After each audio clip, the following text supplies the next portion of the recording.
This is a 20-gallon tank that I set up for breeding my rocket killifish, which are also sometimes known as the clown killifish.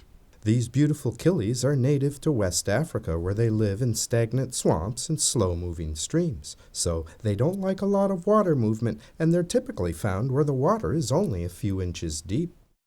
However, the shallow water isn't a problem for the clown killifish because the adults are very small, reaching a maximum length of just a little over an inch or 3.5 centimeters.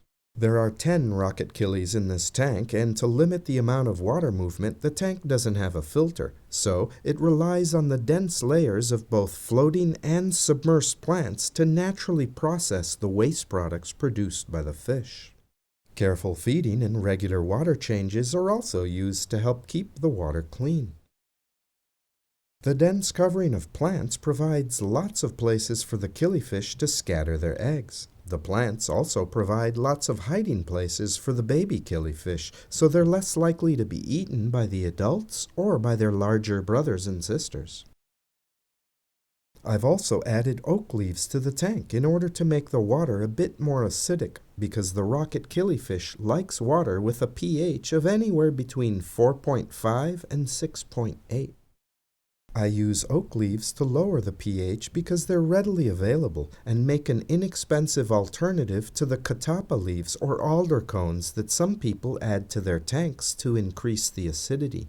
If you'd like to try using oak leaves in your aquarium, just be sure to collect the dried leaves from an area that hasn't been sprayed with chemicals such as pesticides or herbicides. And this will give you a good reason to take a long walk deep in the forest. It's good for your soul, good for your wallet, and good for your fish.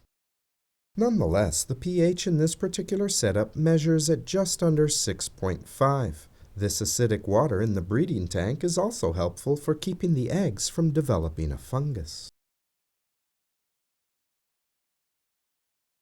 The rocket killifish prefers water that is warm, soft, and acidic. When removing water from the tank during a water change, it's best to remove water from the bottom portion of the tank so as to avoid sucking up any of their fry or their eggs, which will usually be in the upper levels of the tank. And when doing your water changes, be sure to put the cover back on the tank because these killifish are excellent jumpers and they'll find even the smallest holes to jump through, so a tight-fitting lid is essential. Really small openings in the lid, such as where the heater cord goes into the tank, can be sealed up with a small piece of filter floss to prevent them from jumping out. And as far as the tank size goes, bigger is always better, but 4 or 5 clown killifish in a 5-gallon tank seems about right. However, larger volumes of water are more stable, and if you're planning on breeding your fish, then a larger tank will also give the babies more places to hide. A bigger tank will also have a larger population of the tiny microorganisms that the baby fish will rely on for their first meal.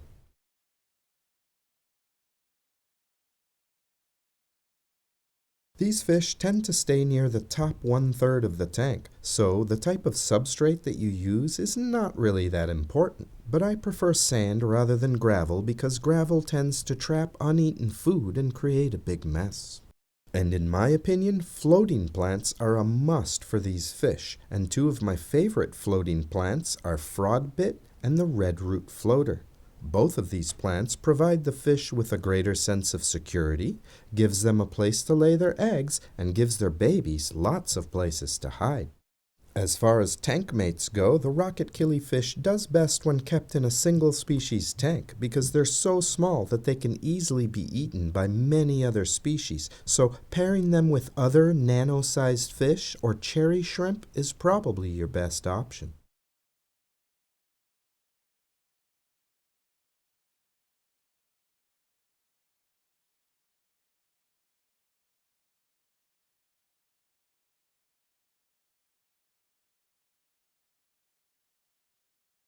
Rocket killifish are carnivores that hunt near the surface of the water, and they prefer live food such as newly hatched brine shrimp, Daphnia, mosquito larvae, vinegar eels, and wingless fruit flies. However, live foods such as these can be difficult to supply on a daily basis, so luckily most rocket killies will also take a variety of prepared foods that float at the surface.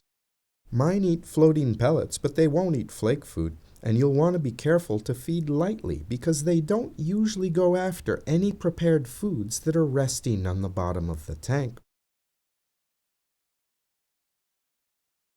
And since these fish are carnivores, you'll also want to use a food that's high in protein. Nonetheless, whatever food you decide to use, just be sure that it's small enough to easily fit into their tiny mouths.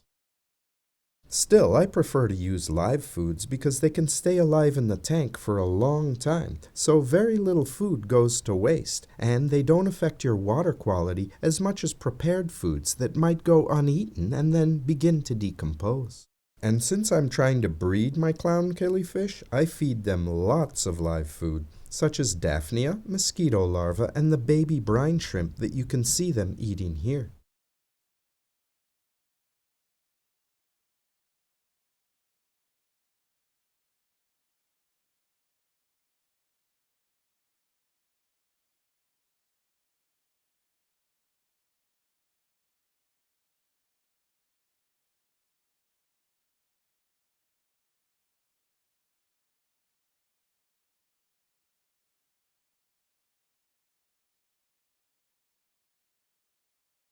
It's very easy to tell the difference between a male rocket killifish and a female because the females tend to be a bit smaller and they're not nearly as colorful as the males. Unfortunately, this breeding colony contains 6 males and only 4 females. This is not an ideal sex ratio, so I've been trying to find more females, but so far I've had very little luck.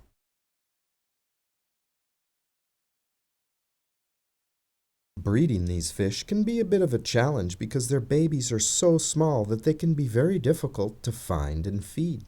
Some people breed their rocket killifish using nylon spawning mops that are put in the tank instead of plants. The killifish place their eggs in the mops when they spawn, and then the spawning mops are periodically removed so that the eggs can be allowed to develop in a separate tank away from the adults. However, this method can be a bit time-consuming, so it's much easier to just let them spawn naturally as a colony in a heavily planted tank. Then the eggs will develop and hatch right in the same tank alongside the adults.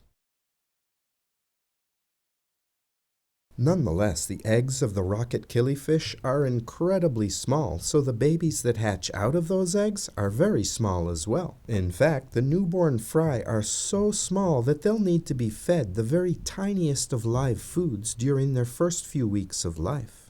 Green water and infusoria are supposed to work well, and my plan is to have the newborn fry feed, at least initially, on the naturally occurring microorganisms that live in the tank.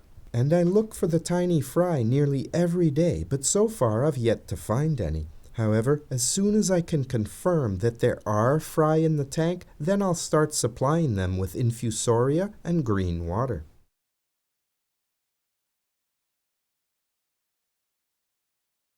I love these little fish, and I really hope that they produce some fry for me in the near future. They're perfect for nanotanks, and as long as you can keep them in warm, acidic water where there's little to no water movement, they should do just fine. And once again, remember, like all killifish, these little guys love to jump, so please keep a tight-fitting lid over their tank because they seem to be able to find even the smallest openings in the cover. And that's about it for this video. Please feel free to leave any comments, questions, or thoughts that you might have in the comment section below. Thanks for watching another one of my videos, and I really hope that you have a beautiful day.